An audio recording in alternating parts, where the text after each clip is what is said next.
Shalom saudara-saudara, kembali lagi berjumpa bersama saya Pendeta Kristinov Mawicere dalam sebuah ajakan untuk bersama-sama memikirkan satu bagian Alkitab, yaitu Matius 22 ayat 15 sampai 22, dalam rangka mempersiapkan diri untuk pelayanan pemberitaan firman Tuhan di Gereja Masih Injili di Minahasa pada hari Minggu 10 Agustus sampai Sabtu 16 Agustus tahun 2025. Saudara-saudara, sebelum kita membaca dan memikirkan bagian teks Alkitab Matius 22 ayat 15 sampai 22 ini, mari kita berdoa.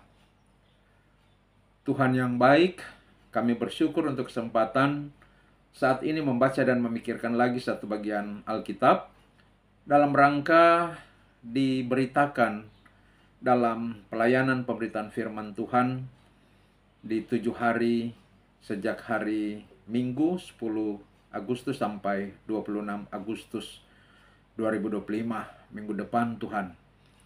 Maka sekarang kami memohon Roh Kudus memimpin kami untuk menyelami hati Tuhan, mengetahui rahasia-rahasia kebenaran yang Tuhan hendak bukakan bagi kami, menjadi sebuah pesan firman yang berkuasa membentuk pikiran, tutur kata, perilaku hidup kami supaya makin hari kami makin bertumbuh di dalam kekudusan.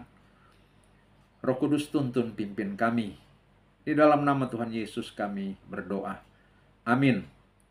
Saudara-saudara, saya akan membacakan Matius 22 ayat 15 sampai 22 yang berkata begini. Tentang membayar pajak kepada kaisar. Kemudian pergilah orang-orang Farisi. Mereka berunding bagaimana mereka dapat menjerat Yesus dengan suatu pertanyaan. Mereka menyuruh murid-murid mereka bersama-sama orang-orang Herodian bertanya kepadanya, "Guru, kami tahu engkau adalah seorang yang jujur dan dengan jujur mengajar jalan Allah. Dan engkau tidak takut kepada siapapun juga, sebab engkau tidak mencari muka.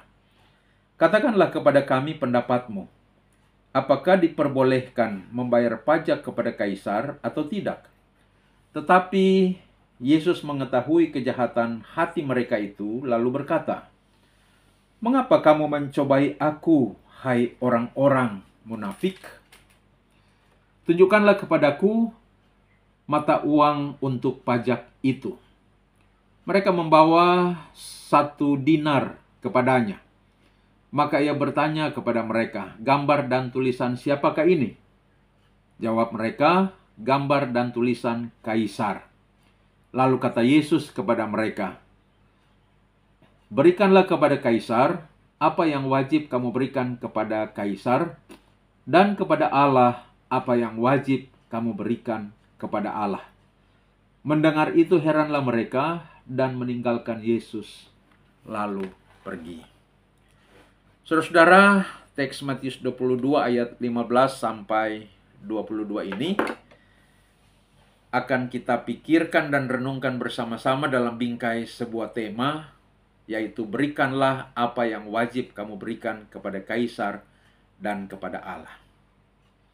Nah, ketika tadi kita membaca teks Matius 25 ayat 15 sampai 22 ini, tentu kita berjumpa dengan salah satu ungkapan Yesus yang sudah sangat familiar bagi orang Kristen, yaitu berikanlah kepada kaisar apa yang wajib kamu berikan kepada kaisar, dan kepada Allah apa yang wajib kamu berikan kepada Allah. Nah, saat ini kita akan memikirkan kembali makna dari ungkapan Yesus ini.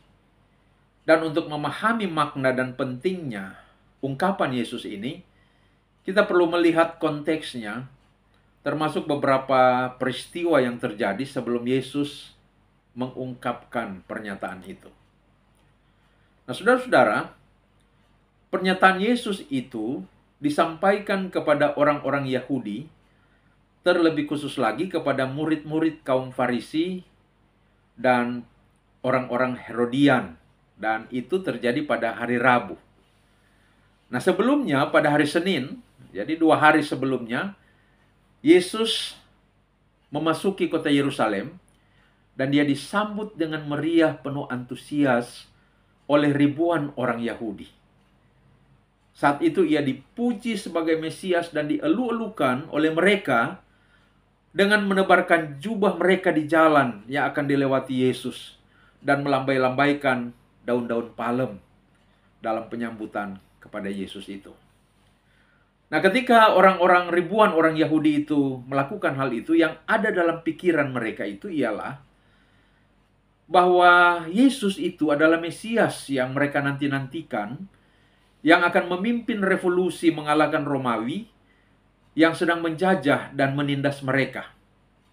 Yesus akan menggulingkan juga rezim Herodes, raja kerajaan Yahudi. Lalu Yesus akan menjadi raja bagi kerajaan Yahudi yang baru, yang merdeka, berjaya, sejahtera, dan makmur.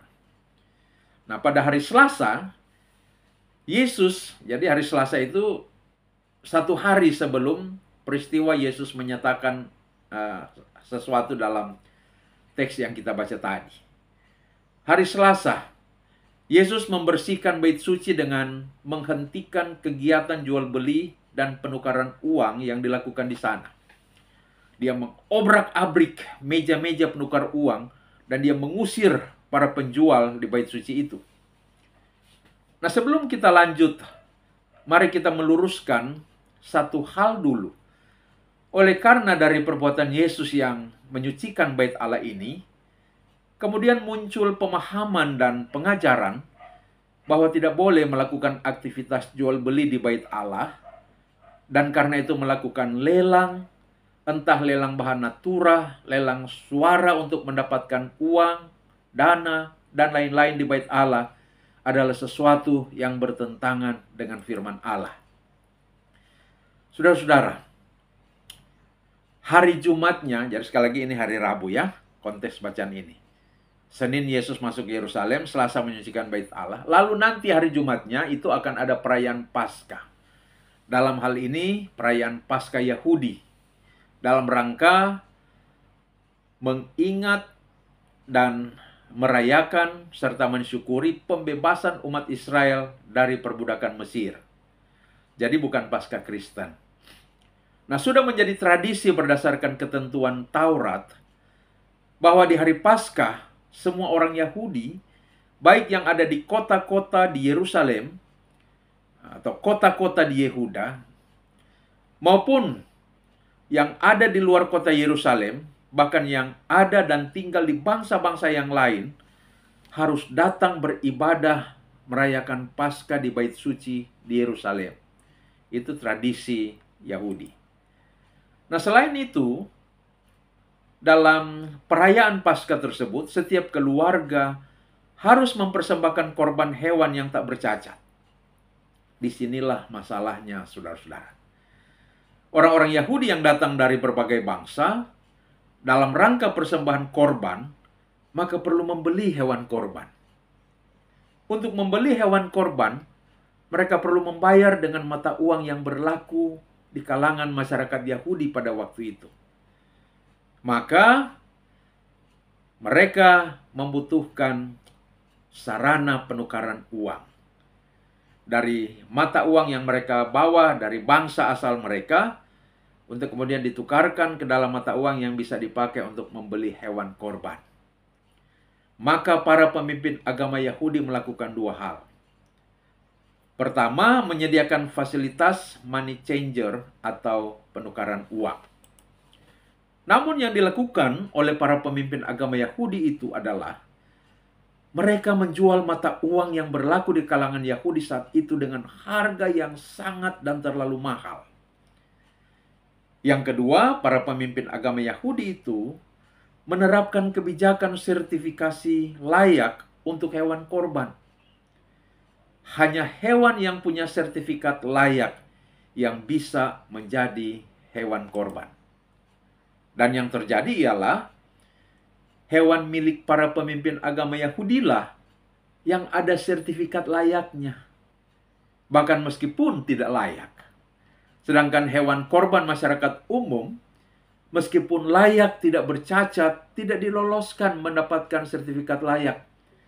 Sehingga mau tidak mau orang-orang Yahudi yang datang dari berbagai bangsa harus membeli uang lokal dengan harga yang sangat mahal, juga membeli hewan korban yang bersertifikat dengan harga yang teramat mahal pula. Maka yang sedang dilakukan oleh para pemimpin agama Yahudi melalui penukaran uang dan penjualan hewan kurban di bait suci itu adalah keserakahan, ketidakadilan, dan korupsi untuk memperkaya diri, saudara-saudara. Maka Yesus mengusir para penukar uang dan penjual hewan yang adalah orang-orang dari para pemimpin agama Yahudi dari bait suci itu. Jadi, pada hakikatnya, bait suci itu dibersihkan dari praktek keserakahan, ketidakadilan, dan korupsi. Pada hakikatnya bukan kegiatan jual beli di bait suci yang dilarang oleh Yesus, tetapi praktek keserakahan, ketidakadilan, penipuan, dan korupsi di bait suci itu yang dilarang oleh Yesus. Nah, saudara-saudara, dari pemahaman ini tentu kita bisa meluruskan pandangan yang keliru tadi, bahwa tidak boleh melakukan kegiatan lelang bahan dan lelang suara di gedung gereja. Boleh, saudara-saudara. Demi kemajuan pelayanan gereja, boleh. Tetapi kalau dibalik dari kegiatan itu ada unsur-unsur keserakahan, penipuan, ketidakadilan, dan korupsi demi mencari keuntungan manusia, memperkaya diri, itu yang tidak boleh. Baik, saudara-saudara, sekarang kita lanjut. Jadi, hari Senin, Yesus masuk kota Yerusalem dan diakui sebagai Mesias oleh ribuan orang Yahudi. Hari Selasanya dia membersihkan bait suci di Yerusalem.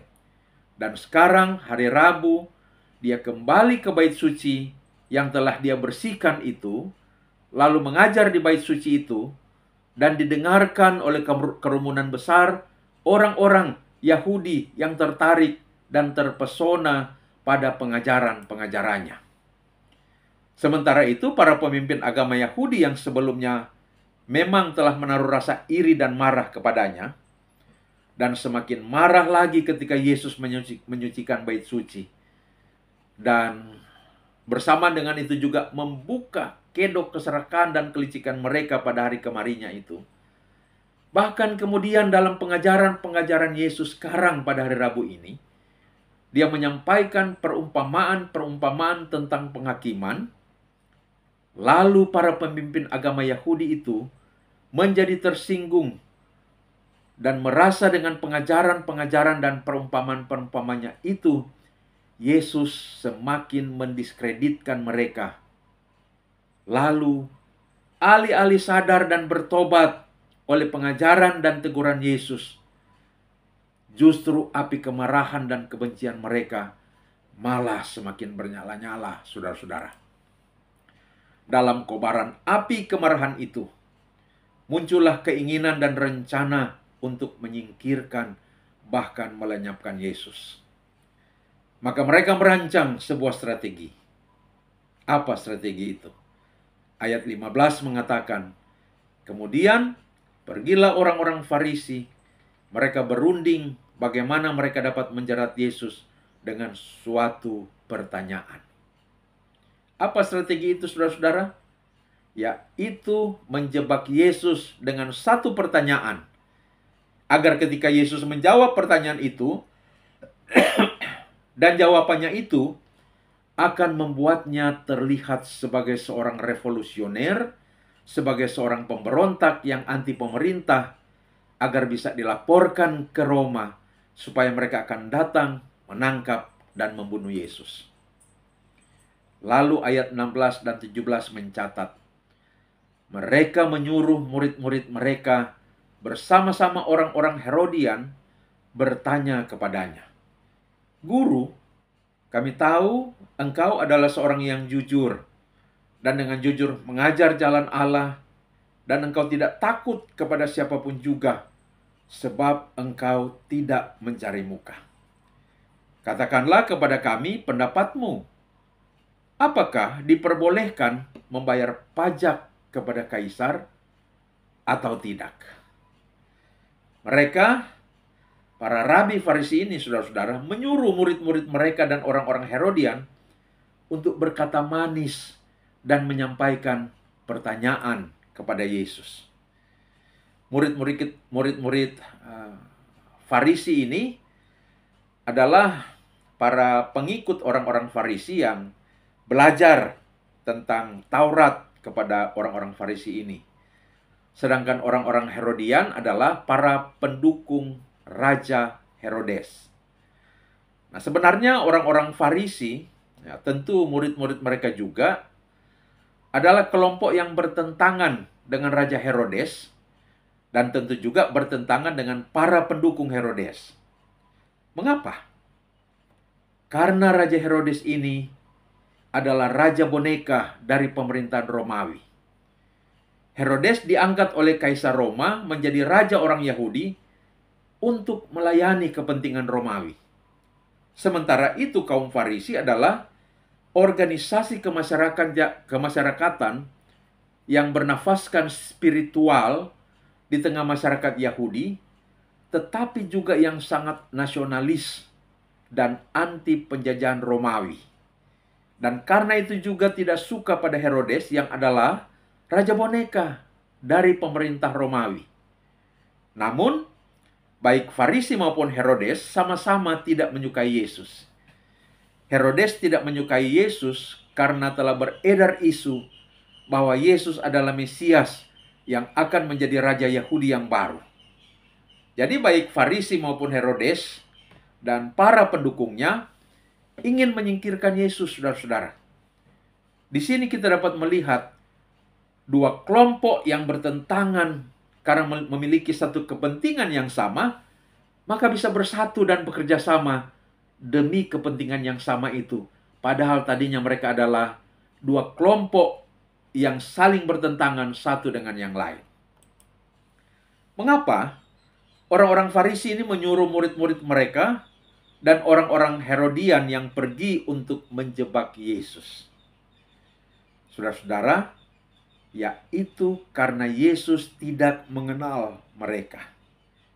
Sebab kalau orang-orang Farisi yang langsung datang berbicara dan mengajukan pertanyaan kepada Yesus, Yesus telah mengenal mereka dan pasti akan dapat mengidentifikasi motif mereka, sebab memang selama ini Yesus sudah berkali-kali membuktikan kemunafikan mereka dan motif-motif mereka yang mau menjebak Yesus. Jadi, supaya motif jebakan itu tak nampak dan supaya Yesus tidak curiga dan menyangka bahwa dirinya akan dijebak, maka kaum Farisi mengutus murid-murid mereka bersama orang-orang Herodian. Lalu, murid-murid Farisi dan orang-orang Herodian itu menyamar sebagai orang-orang religius yang baik dan berpihak kepada Yesus. Tetapi saudara-saudara, pertanyaan lainnya juga ialah, mengapa orang-orang Farisi merekrut orang-orang Herodian untuk bergabung dengan murid-murid mereka dalam misi menjebak Yesus ini? Yaitu karena ketika Yesus nanti yang mereka harapkan menjawab pertanyaan yang akan diajukan itu, dengan harapan dia akan menjawab tidak boleh membayar pajak kepada kaisar, yang berarti dia akan dikategorikan sebagai anti pemerintah Romawi, pembangkang terhadap Pax Romana, sehingga orang-orang Herodian yang pro-Romawi inilah yang akan pergi ke gubernur Romawi untuk melaporkan Yesus sebagai sosok subversif, penentang pemerintah, pembangkang terhadap Pax Romana.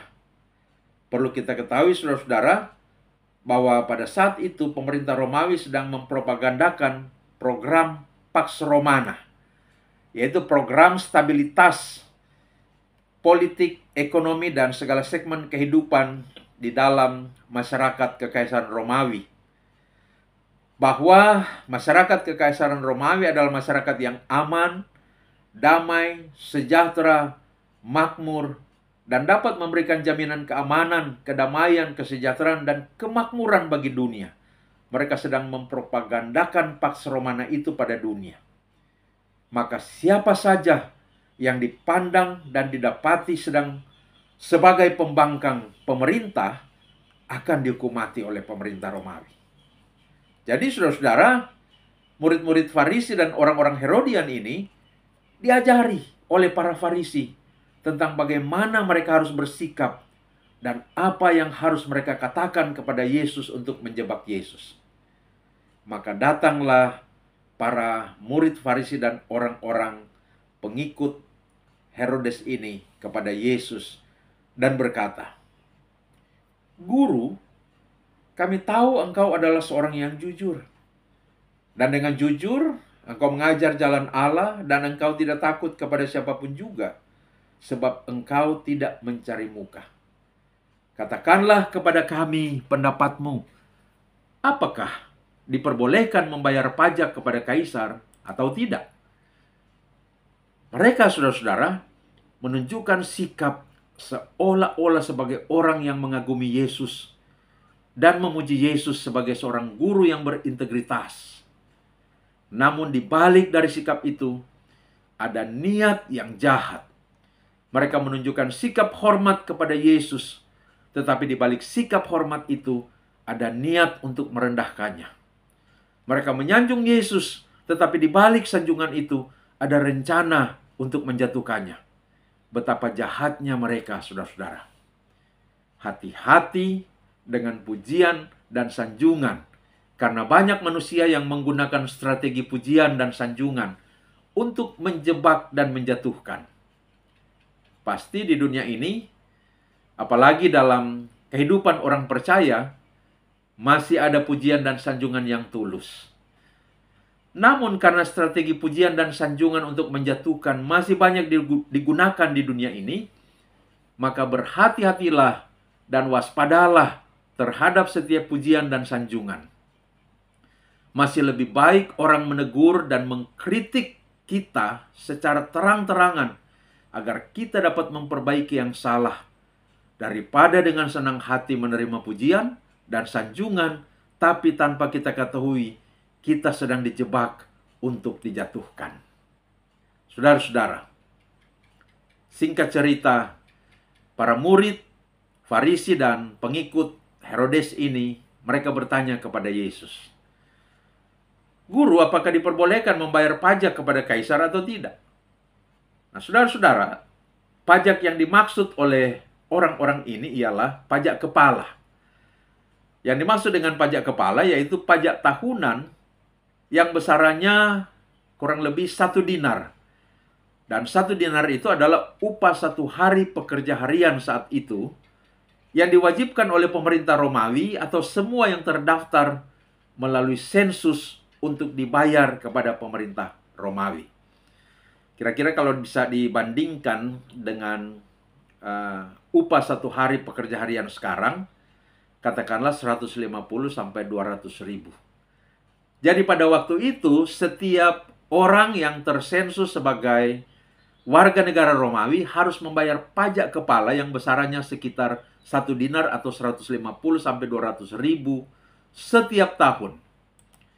Nah, saudara-saudara, konsep filosofi Romawi sehubungan dengan pajak kepala itu ialah seluruh warga negara Romawi yang tersensus dan terdaftar sebagai warga negara adalah milik kaisar.